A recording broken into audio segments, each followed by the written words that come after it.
ये मामला नृशंस हत्या का मामला है। कीड़े मकोड़े की तरह गाड़ी से कुचल के मारने का मामला है और पूरे देश ने इसको देखा है। देश की आत्मा हिल गई है वो वीडियो देख के।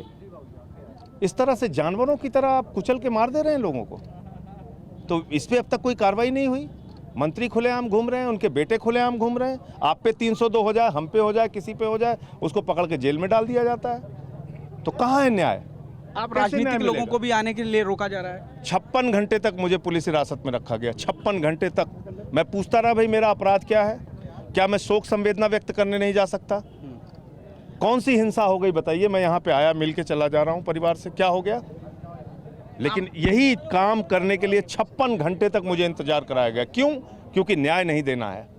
आम आदमी पार्टी किस तरीके की मदद करेगी पीड़ित परिवार की? हर तरह से हम इनके साथ खड़े हैं। अभी तो जस्ट मुलाकात हुई है। आगे जो भी इन लोगों की बात होगी हम उसके साथ एक आखिरी सवाल यह है कि आपको लगता है जो सरकार ने मुआवजे का ऐलान और संजय सिंह ने ये जो बात कही है इसी को लेकर मैं जाना चाहता हूं। हमारे साथ प्रशांत कुमार जी जुड़ गए हैं, ADG law and order Uttar Pradesh. Prashant sir, बहुत स्वागत है आपका। सबसे पहले तो ये देखिए, अभी संजय सिंह आम आदमी पार्टी के, उन्होंने ये कहा कि मैं आया यहाँ, शोक अपना व्यक्त किया, परिवार से मिला, जा रहा हूं। कौन सी लॉ एंड ऑर्डर की सिचुएशन खड़ी हो गई? क्यों नहीं आने दिया जा रहा है नेताओं को, विपक्षी नेताओं को?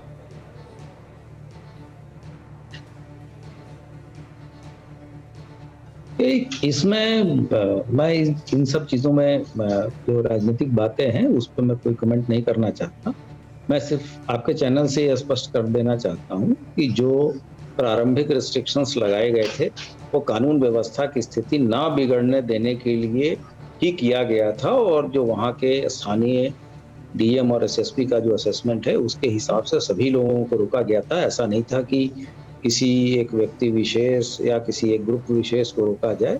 अब जब सभी जो इस दुर्भाग्यपूर्ण घटना में जो भी लोग की मृत्यु हुई थी उनके सभी बॉडीज का क्रीमेशन अब संपन्न हो गया है, तो अब परिस्थितियां जब अनुकूल हुई हैं तो हर एक व्यक्ति वहां जा रहा है। अगर कोई एक राजनीतिक दल है तो उसके 4-5 लोगों को धारा 144 का अनुपालन करते हुए परमिशन दी गई है। इसमें कोई भेदभाव वाली बात नहीं की जाती। आशीष मिश्रा कहाँ है सर? इंटरव्यू दे रहे हैं वो टेलीविजन को, और नामजद हैं वो, लेकिन अभी तक पुलिस पकड़ नहीं पाई है उनको। जी, अब एक कमेटी इसके विवेचना के लिए बना दी गई है और बहुत जल्द ही इस पूरे केस का हम पर्दाफाश करेंगे। अभी तक जो प्रारंभिक चीजें थी वो ये थी कि कानून व्यवस्था की स्थिति पूरे उत्तर प्रदेश में बिगड़ने की जो संभावना थी उसको कंट्रोल किया गया, और जो मृतक परिवार हैं उनको कॉन्फिडेंस में लेके जो उनके क्रिमेशन इत्यादि की कार्रवाई कराई गई है। और इस संबंध में शासन के स्तर से शुरुआती दिनों से ही ये स्पष्ट किया जा चुका है कि हर एक दोषी, कोई भी दोषी व्यक्ति होगा उसके विरुद्ध कार्रवाई की जाएगी। उसके तहत ही हम लोग आगे बढ़ रहे हैं और एक न्यायिक जांच के भी आदेश शासन के द्वारा इसमें दिए जा रहे हैं। प्रशांत सर, आप निश्चित रूप से इस समय बहुत व्यस्त होंगे, उसके बीच में आपने वक्त निकाला है, काफ़ी शुक्रगुजार हैं हम इसके लिए आपके। लेकिन एक बात मैं आपसे जानना ये चाहता हूं कि शुरुआत में 24 घंटे के भीतर ऐसा लगा कि आपकी भूमिका बहुत महत्वपूर्ण रही। उस प्रेस कॉन्फ्रेंस में आप भी दिखाई दिए जहां सुलह की बातें हुई और लगा कि एक घटना हुई है, लेकिन उसके बाद एक ऐसे मोड़ पर भी चीज़ें पहुंची हैं जहां दोनों ही पक्षों को जो बात मंजूर है वो आखिरकार वहां तक दोनों ही पक्ष पहुंच गए। लेकिन फिर ऐसा क्यों हो रहा है कि चीज़ें अब अविश्वास में, संदेह में, यहाँ तक कि राकेश टिकैत, उनको भी ये कहा जा रहा है कि वो तो सरकार की तरफ से बोल गए, डील कर गए। ये देखिए, कुछ लोग का काम है इस तरह की चीजें कहना या दुष्प्रचार करना। सरकार की तरफ से बहुत ही ट्रांसपेरेंट तरीके से, पूरी पारदर्शी तरीके से चीजें की जा रही हैं, और जो भी जो मृतक परिवार है या जो जिनके साथ ये घटना हुई है उनको कॉन्फिडेंस में लेके ही सभी कार्रवाइयाँ हो रही हैं, और लगातार जो चीजें मीडिया के साथ शेयर की जा सकती हैं वो शेयर भी की जा रही हैं।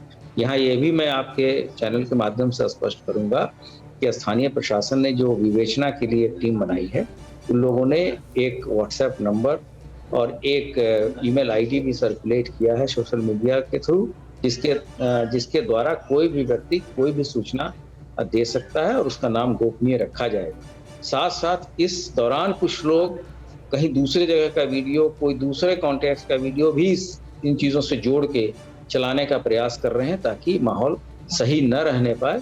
तो ऐसे लोगों के ऊपर भी हमारी कड़ी नज़र है और ऐसे व्यक्ति जो कि साजिशन घटना कराना चाहते हैं या इस बातों को शांत नहीं होने देना चाहते हैं, उन पे भी हम कठोर कार्रवाई करेंगे। 100 घंटे बीत रहे हैं और आशीष मिश्रा अभी तक पकड़ में नहीं आए हैं। लोग ये जानना चाहते हैं, खासतौर से विपक्षी पार्टियां भी ये कह रही हैं कि क्या वो सरेंडर ही करेंगे तो पुलिस नहीं पकड़ पाएगी क्या? और क्या ऐसा इसलिए हो रहा है क्योंकि उनके पिता रसूखदार हैं और अभी वैसे ओहदे में है जहां वो चीज़ें प्रभावित कर सकते हैं?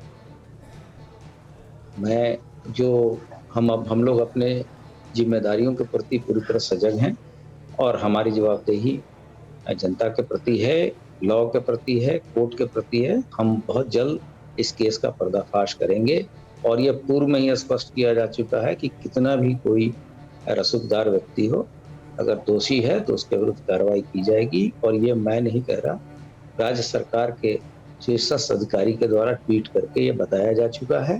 तो मैं आपको आश्वस्त करना चाहूँगा कि इस तरह की चीज़ें न देखी जाएं। आप इस बात को अप्रिशिएट करिए, इस चीज़ों को देखिए कि किस तरह से पूरे प्रदेश को डिस्टर्ब होने से रोका गया और कितने त्वरित गति से कार्रवाई की गई। अब जब स्थितियां अनुकूल हो रही हैं, उसी त्वरित गति से हम अपराधियों के प्रति और अभियुक्तों के प्रति भी उतनी ही कठोरता से और त्वरित गति से कार्रवाई करें। तो सर, ये सब चैलेंजेस आपको सामने दिखाई दे रहे हैं क्या? सिद्धू कह रहे हैं वो 200 गाड़ियां हर जगह से लेकर रवाना हो, लोग पंजाब से गाड़ियां, दूसरी जगहों से गाड़ियां वहां रवाना होने के लिए कहा जा रहा है, कार्यकर्ताओं का आह्वान किया जा रहा है। तो आप कह रहे हैं कि जो आपने लॉ एंड ऑर्डर की सिचुएशन संभाली है तो संभल गई है, आगे चैलेंजेस हैं, फॉर द टाइम बीइंग संभली हुई है? कानून व्यवस्था के बारे में कुछ भी ये एब्सोल्यूट नहीं है, ये फ्लूइड रहता है। जैसी तरह की चुनौतियां आएंगी हम उससे निपटेंगे और कोई भी व्यक्ति, कोई भी जिम्मेदार व्यक्ति ये नहीं चाहता कि किसी तरह की अव्यवस्था फैले। और अगर इसमें कुछ ऐसे लोग होंगे जो कि अव्यवस्था फैलाना चाहते हैं तो उस पर भी हमारी नज़र है, लेकिन कोई भी जवाबदेह व्यक्ति व्यवस्था को बनाने में ही शासन का सहयोग करता है। और जो जेन्युइन बातें हैं वो हम जो विक्टिम फैमिली है उसके बताए और उनके संतुष्टि के लिए ही सभी चीजें कर रहे हैं और आगे भी करते रहेंगे और अभियुक्तों को बेनकाब। सर, एक बात मुझे जल्दी से ये भी बता दीजिए कि क्या उन गाड़ियों के बारे में असर्टेन हो गया कि रजिस्ट्रेशन किनके नाम था, वो गाड़ियां किसके नाम पर रजिस्टर्ड थी, और आशीष मिश्रा उस समय थे या नहीं थे? क्योंकि कहा यह जा रहा है कि वो गोलियां चलाते हुए वहां से गए थे। अगर ये जानकारी आप हमारे साथ साझा कर सकें। देखिए, ये विवेचना का प्रश्न है और विवेचना के हर एक बारीकी बिंदु को विवेचना के इंटरेस्ट में पब्लिक प्लेटफॉर्म पर साझा नहीं किया जा सकता। लेकिन ये मैं आश्वस्त करना चाहूँगा कि जैसे ही चीज़ें फर्म अप होंगी और पर्याप्त साक्ष्य होगा तो हम आपके साथ शेयर करेंगे और अभियुक्तों को हम गिरफ्तारी भी करेंगे। कोई लीड मिली है सर आशीष मिश्रा के संदर्भ में?